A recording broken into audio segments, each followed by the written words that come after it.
Namaste, all of you. Please close your eyes.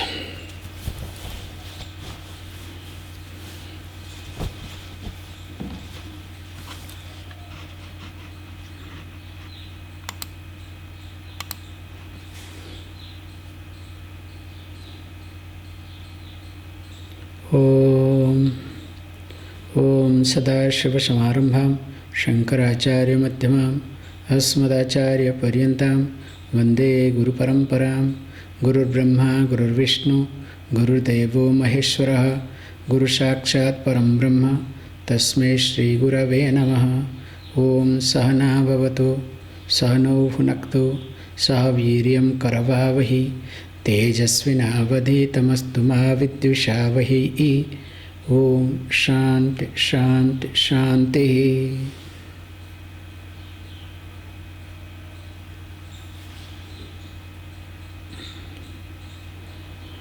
Verse number 30. Dehi nityam abodhoyam dehe sarvasya bharata tasmat sarvani bhutani nattum svachitum arhasi. So, we have been discussing this point that there is no need for one to grieve in life. Whenever a person develops a sense of grief, so it is not because of anything, but because of association with temporary situation or temporary things, thinking or believing that that is permanent.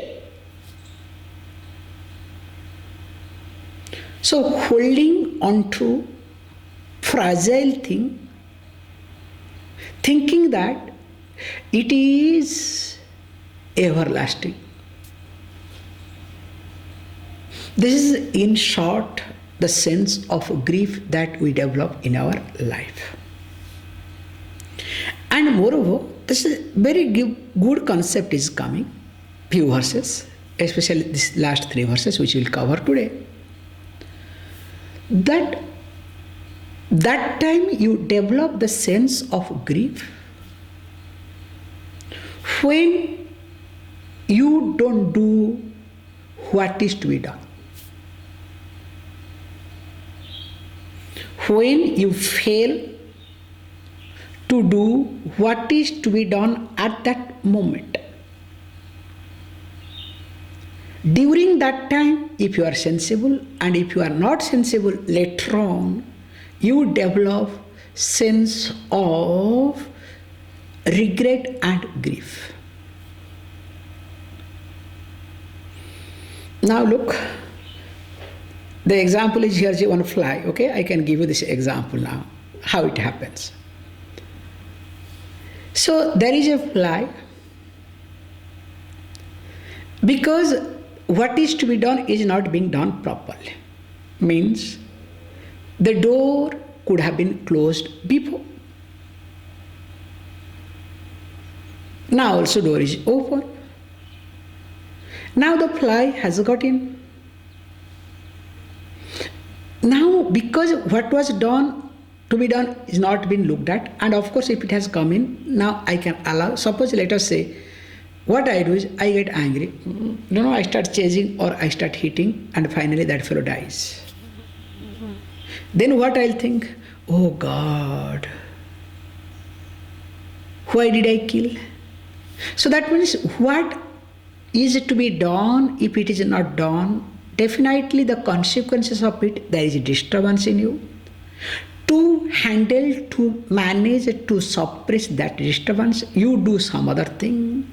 That some other thing creates a sense of regret and later on sense of grief in you. Can you see this example through this little small flies case?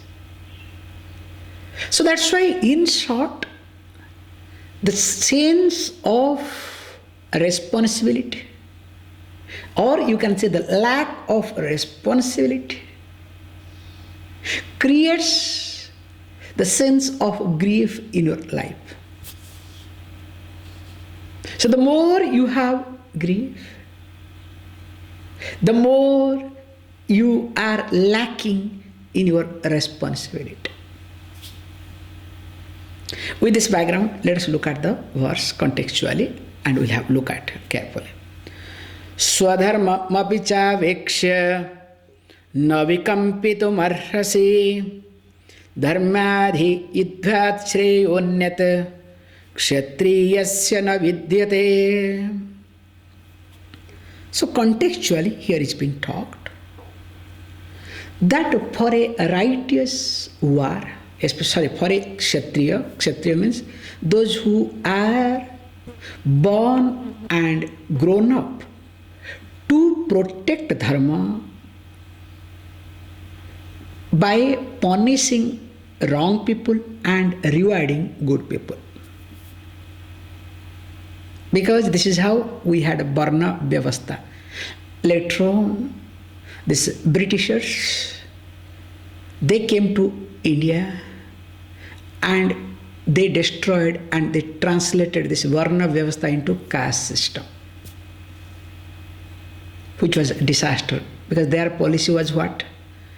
Just to make sure divide and rule policy. Anyway, let me not get into that mode at all today.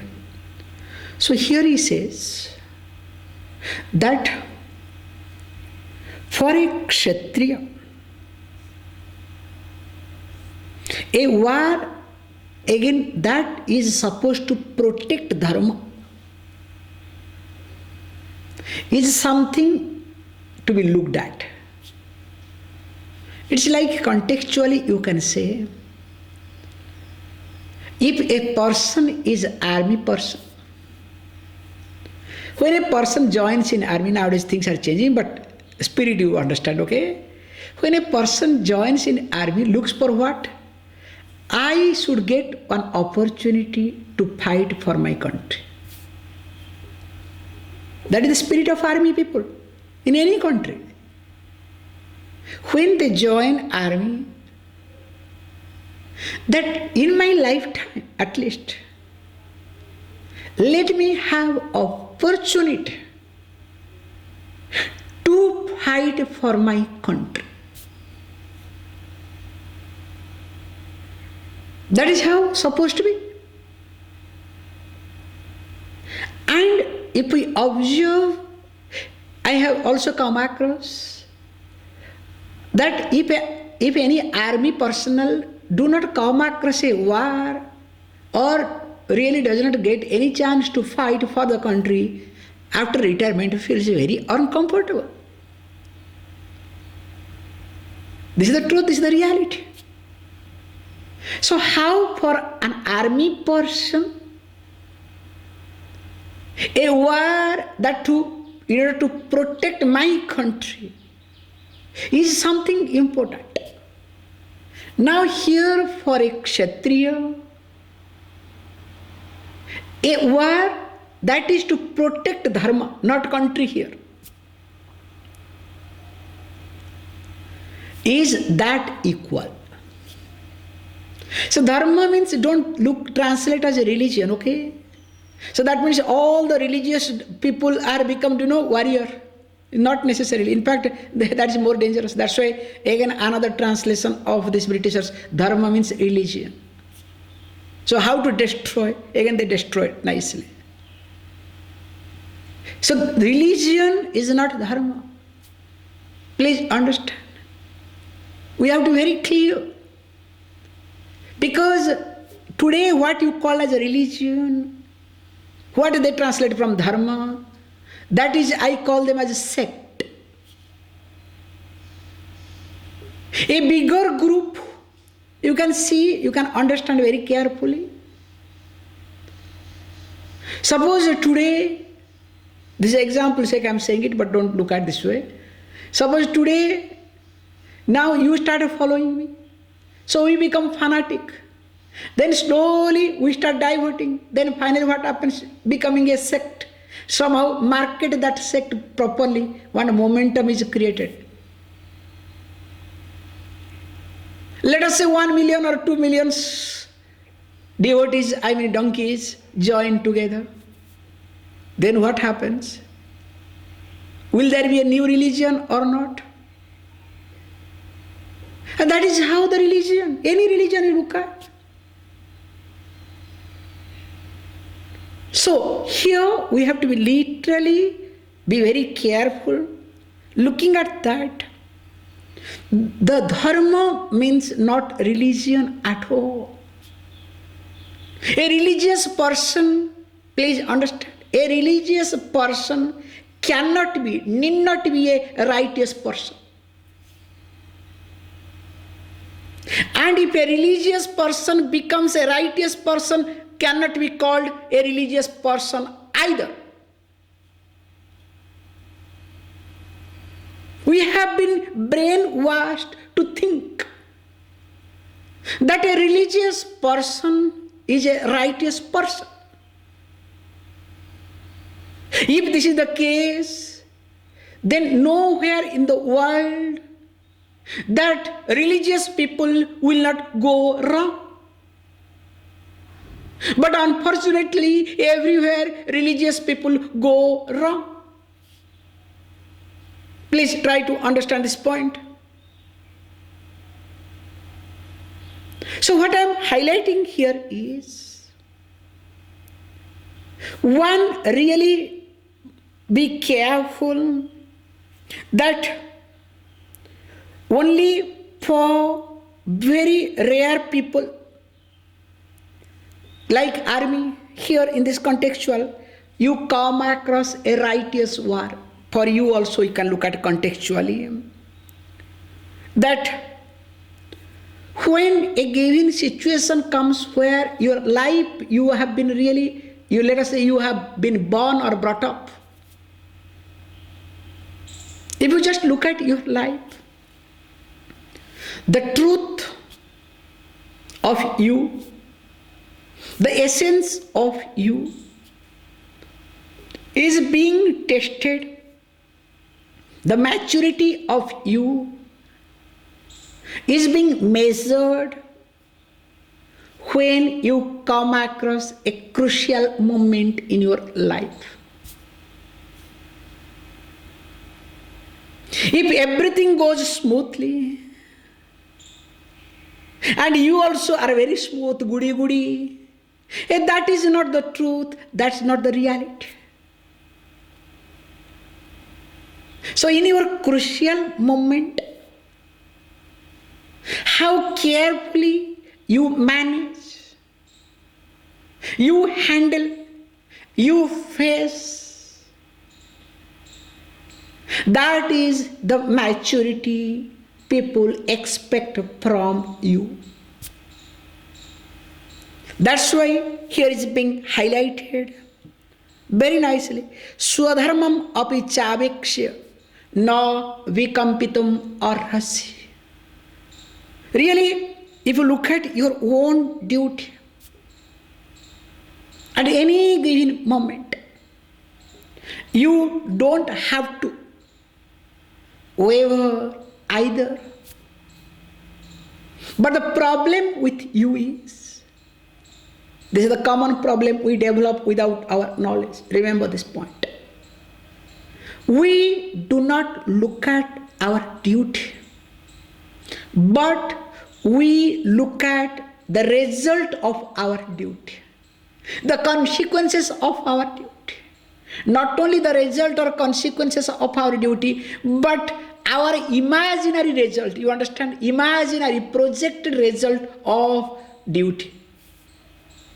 And because of which we are really in very uncomfortable situation. How? You can see this point very carefully.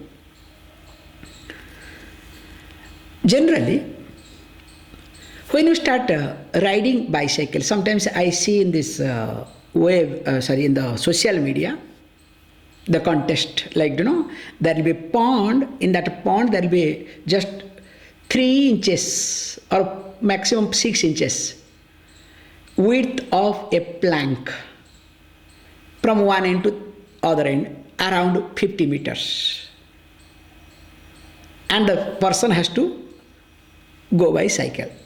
See, cycle tire is maximum what? Some 2.5 inches. 2 inches at least, not more than that. So you have been given 6 inches, that means still 4 inches are there. What happens if you do not look at, if you do not bother, if you are, just looking at that you are cycling, you can easily cross that. But the moment you are conscious that only 6 inches, oh, how can I go? What people will think, whether I will win or not. Maybe other person, my contestant may win, you understand? Every fraction of second, different thoughts comes in. Then finally what will happen? You will fall down. Just observe this point. Because what I am trying to say is, I have, like as a teenager, we have practiced few things. Like, sometimes we practice walking on the railway track. So railway track will be very small. So walk, we'll be contesting, okay, who is going to walk for, how many meters? Some fellows 10 meters, some 20, 30, 40, 50. Sometimes, we go few hundred meters, few hundred meters, yes, few hundred meters. Absolutely no problem. But the moment you try to look at where is that other fellow, what is happening, what is not happening, little bit different thought comes, then what happens? You are out of the track. So with these 2 examples, I would like to highlight it with all of you very clearly. That your duty does not create any fear in you.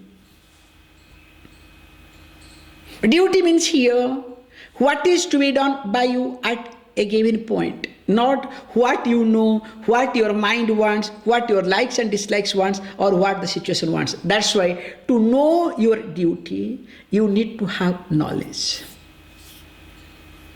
But the problem with all of us is, our knowledge is nothing, our insecurity, our preferences. I know. You understand this language? I know. Hey, whoever says I know means do not know. Please understand.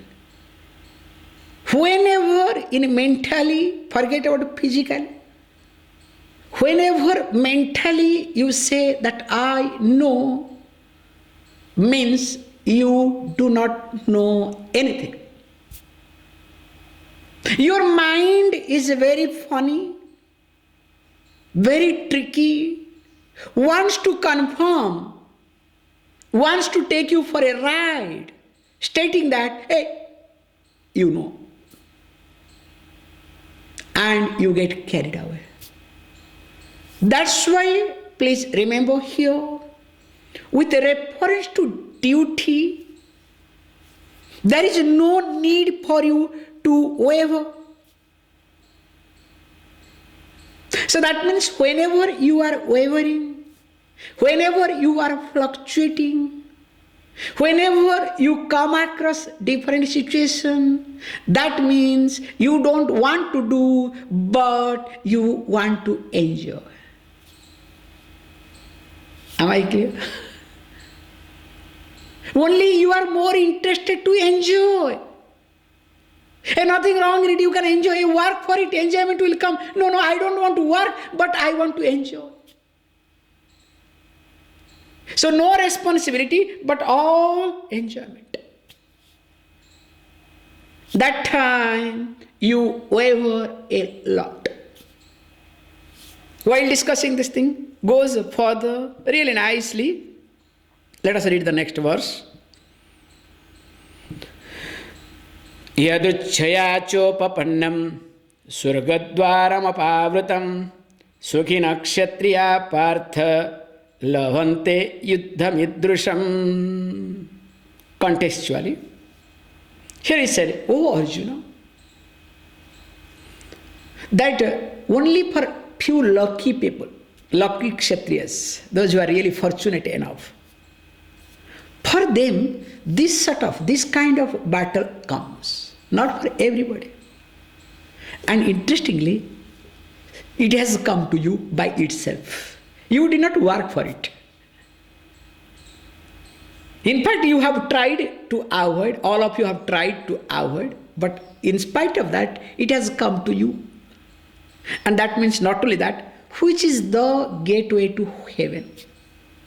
You have already talked, heaven means a higher locus, where you can experience better, you have more comforts.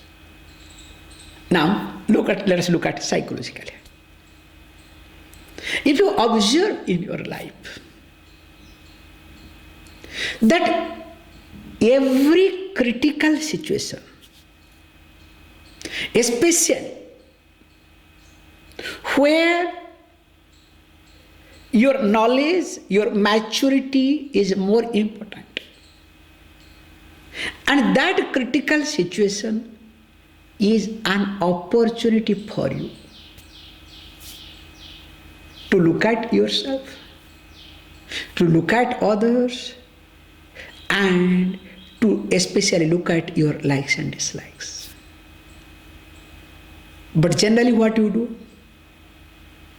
With reference to any critical situation, generally what you do? In fact, you blame others. You lament. You look for solace. You behave like a child. You expect that what you do, everybody must listen to it because you are born prince, born princess. So everybody is your slave. You understand what I am trying to say? So in critical situations, in difficulties, you are supposed to present yourself in such a way so that you can see for yourself. You can look at yourself, where you are, where do you stand for it. Now here he says, look, O Arjuna, for a Kshatriya, this sort of war is impossible. Like for army, every army personnel do not get chance to fight for the country. Most of the time they end up, protecting inside the country, not fighting on the border. So here what happens is, if you have got this chance, during that time you start thinking, oh, if I go to fight, what will happen? If my leg goes out, if my hand goes out, if I'm dead, what will happen to my family? Then why did you join army? You understand what I'm trying to say? Then the person will say, actually I didn't get any job, that's why I joined army. No comment, okay? That's why here is said, this is called Varna Vyavastha. Not that you did not have any choice. Here what happens? You didn't have any choice, that's why no. Here you are born into a family, your duty also the same thing. That's why this Varnashrama Vyavastha was there, where you develop, because of your previous karma, you are born to a family, and you continue that to protect it, to grow out of it. So that's why here is being said beautifully, that when this sort of battle has come to you, what you need to do? You need to face. Means when any given situation appears, whatever it may be, don't try to escape. Don't try to run away. Learn to face. And when you face with the presence of mind, of course keeping your past, remembering past and keeping with the future, or in keeping with the future memory, remembering past, visualizing past. So, I am confused, sorry today, the word is not coming. Looking at your past memory, highlighting the future, okay? Then only when you start doing it, then you will see actually facing any critical situation is not a problem at all. Okay, let us look at the next verse. Atachvetamimam dharmyam sangramam na karishyasi tatah swadharma kirtim cha hitva papam avapsyasi. Beautifully says. Okay, fine. Suppose if you don't want to do what is to be done. Very nicely, all is contextually here also, then we'll come to. Now, if you let us say you are interested because you are very adamant, you are stubborn, you think you know, you are the best, everything, okay? You have your own imagination about you, then what happens? Now, let us say you will withdraw, you will not engage yourself in this war, that to the war which is in keeping with dharma, not to establish yourself. Then what will happen, do you know? Definitely, what is to be done by you, if you don't do, you will incur papam, what we call as omission. So omission and commission both will happen. Papam means not sin, papam to be translated as papam, okay? Remember this point. This is another wrong translation. Because we have to clarify few translations. So generally papam means sin, papi means sinner. Is a wrong word. There is nobody called sinner, there is nothing called sin. Including the first apple eating, okay? That is not sin, that is natural. So why to blame them? First of all, if that is sin, first eating apple is sin, then the fellow who created, the God who created apple must have made a sin to create this. And the God also who created this thought, let me have this apple, also another sin. So why can't we blame the God first? And why to bring another devil there? So there is nothing called sin. There is called omission and commission. You omit what are not to be omitted. You commit what are not to be committed. So the papam means, you can hold the word papam, fantastic, to understand that omission and commission. So you have committed mistakes. You have omitted certain things which are not supposed to be omitted. But remember, you are not a sinner. You are not a papi at all. However, coming back to the point here, says beautifully that when you don't do what is to be done at this moment, definitely you will do what is not to be done at this moment. Is it clear? Very simple. If you don't get up early morning, because now class yesterday, 2 days you had a holiday, so what happened? No morning class, especially Italy people and Romania partially, because 1 hour you have extra, especially Italy people, okay? What happens? 6:30 we have to attend the class. It's not a joke, okay? Get up, get ready, blah, blah, blah. Appa, no problem. After all, Sunday, relax, no class. So what you do? When you don't do what is to be done, you do what is not to be done. Does it happen or not? Hey, let me sleep some more time. Let me have coffee late. Let me take shower late. Hey, everything is slow. You understand? Suddenly somebody telephone comes. Hey, I am coming to meet you. Hey, now Corona, don't come. Okay? We are only social distancing. Hey, is it social distancing or excuse? Okay? However, coming back to the point here, that you have to see very carefully that if you don't do what is to be done, you will do what is exactly not to be done at that moment, because you cannot keep quiet. So that's why it's being highlighted here. Always do what is to be done. Never ever wait, never ever rethink. Never ever calculate, okay, if I do this thing, what will happen, what will not happen. Oh, that's why those who are thinker, so-called thinker, they are confused. In fact, I would rather say those who want to get confused, they are thinkers. I would rather say, okay? Only confused people are called thinker. Because they don't want to do anything. For everything they want to justify, they want to argue, they want to prove. And that becomes so strong in their day-to-day life. That becomes part of their life so strongly. Really, they don't see anything in their life other than justifying, arguing, proving, blah, blah, blah, blah. And in the process, what happens? They always live alone. Let me tell you a beautiful point. When you do something, in your creation, in your work, there should be self-confidence.